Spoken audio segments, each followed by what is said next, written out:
Derrière les vieilles pierres du moulin de Larocque, un duo s'active. Patrick, maître papetier de 64 ans, et Carole, apprentie de 28 ans.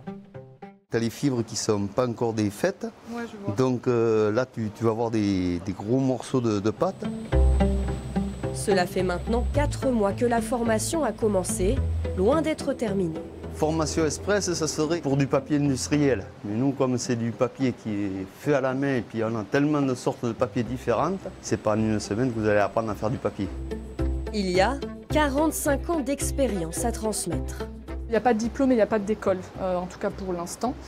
Donc effectivement, c'est que par la répétition des gestes, encore et encore. Donc il faut vraiment être persévérant.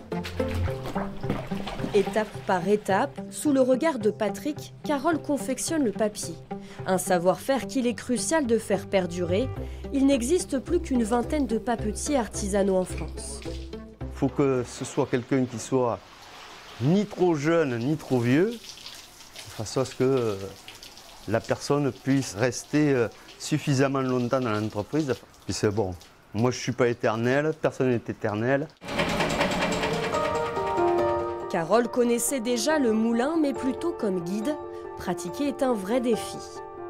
C'est une grande responsabilité d'assimiler toutes les connaissances que Patrick a lui-même reçues de M. Duchesne, mais je ne me projette pas dans l'ensemble des connaissances qui là peut être assez intimidante. Le papier du moulin de Larocque est reconnu comme patrimoine culturel immatériel. Pierre Soulages et Salvador Dali y ont déjà tracé leurs esquisses. Il est toujours plébiscité par beaucoup d'artistes.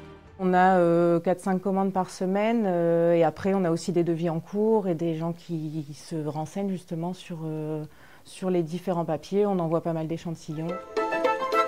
Patrick devrait encore accompagner Carole pendant 2 ans avant de laisser la jeune papetière reprendre officiellement le flambeau, s'assurant ainsi que le moulin ne s'arrête pas de tourner.